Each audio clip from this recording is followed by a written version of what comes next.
This morning I woke up at 4:40 a.m. so that I could get to the mountains as early as possible. In my previous videos we've climbed England's third highest mountain and its first highest mountain, so we are missing one. Today we're climbing Sca Fell, which has an elevation of 964 metres. You might also remember that when I climbed Sca Fell Pike, that's the highest mountain in England, not to be confused with Sca Fell, the one that we're climbing today, it was really busy at the summit. Well, today I hiked about 16 kilometres and I was out for the whole day in the sun. And, well, you're not going to see many people in this video. Seriously, I hiked for a whole day and didn't pass another person on the trail. I started this route at a small car park in Hard Knot Pass, and I should point out that whilst I didn't pass any people, there were 2 cars in the car park when I arrived, and it was very much overflowing when I left. So, arriving early turned out to be a good idea. I should probably also point out that this is a pretty challenging route. You definitely could dial it down a notch if you wanted to. You'll see when I get up to about 700 meters elevation, I definitely picked the harder path to the summit, but I did pass an easier route if you prefer. This route starts off relatively level and you have a few kilometers with very little elevation, gaining only about 60 meters over the first 3 kilometers. I should also note that you'll be walking alongside the River Esk for much of this route, and so if you have a water filter, you won't need to carry so much water with you when you set off. In fact, you'll be alongside a water source for about the first 7 kilometers. Up at about 350 meters elevation, you might struggle to see the track. When I hiked it, it was fairly wet underfoot.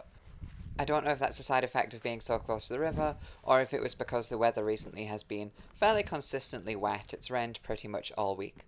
Also, it's worth pointing out that at some point you're going to need to cross the river, so if you see a good spot for crossing earlier in the journey, take it. According to my map, there is a track on the other side which will meet up with the track that I took, so you can cross at any point that looks good for you. Well, this looks as good a place as any to cross over. I've got to do it somewhere, so let's do it. Crossing like this is quite dangerous because I'm carrying a lot of weight, so whilst it's only a short step, I'm likely to break through on the other side if I land heavily.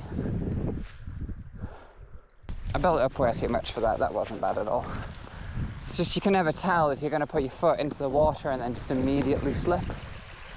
Okay, cool, this is fine. Once you're safely across the water, you're heading towards that very pretty waterfall you keep seeing to the side of the camera frame, and we are going to climb it. It looks fairly daunting at first, but it's actually not a difficult scramble at all. There's somewhat of a twisting path off to one side, but I found it easier to just scramble up the rocks, which weren't steep and offered a lot of handholds. Maybe in the wet, if the weather was a little bit worse, the track would be a safer choice, but the scramble only took a few minutes and you're back on a proper track at the top, still following alongside the river. At the top you will see Sca Fell quite easily, and given that you're only at about 550 metres up, and you need to get to 964 metres, you know you're in for a bit of a climb. I guess it's also worth pointing out that if you prefer to join the crowd at the top of Sca Fell Pike instead of summiting Sca Fell, then this route would work for that too. The two summits are only about 1,200 metres apart, so you could easily reach either, or both. Here we've started the main scramble to the summit. On the left hand side we will pass Fox's Rake. That's a relatively simple route to the summit of Sca Fell, so if you wanted to dial it down a notch and go for a route that's a little bit quicker and easier, you could head up that way. We're scrambling to the top of the ridge though, heading towards the more challenging Lord's Rake. So when we get to the top of the ridge, we're climbing back down the other side just a little bit, and we'll very soon be confronted by a very steep looking, Scree wall?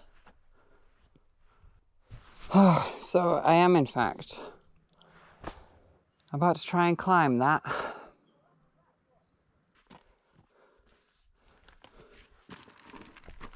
The route up Lord's Rake looks daunting at first, but it wasn't too bad at all. The rocks on each side offer good handholds, which will keep you fairly safe, even if the scree falls between steps. I can imagine that in worse weather this might pose quite a significant challenge, but it wasn't too bad on a hot day like today. You could climb this a lot faster than I did, but I like to be extra careful when I'm out on my own. I should also point out that you're going to have a false summit here. You'll get to the top and you'll see that there is another scramble behind the first one. And in fact, it's going to do that to you twice, so just bear that in mind. Whilst I didn't pass anyone on this track, From here you can see really far to the north, and you'll see the track up to Sca Fell Pike, and that one was busy the whole way.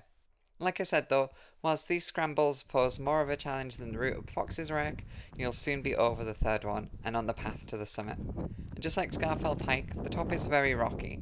Nothing quite like near Ill Crag, but certainly it's a rock path all the way to the summit cairn. And in good weather, you're going to get one hell of a view. Here you can see the smaller Burnmoor Tarn and the much larger Wastwater. It's good to get a view, and for those that didn't watch last week's video, when I got to the summit last time, I was greeted with clouds, very limited visibility, and heavy rain. Not today though. From here you can actually see all the way out to the coast. Once you're done at the summit, we are taking the southern path back down, which is much more gentle, and it offers good views throughout, but it is a little bit more exposed in bad weather. Once you've gotten down from the rocky summit, it's grass tracks the whole way.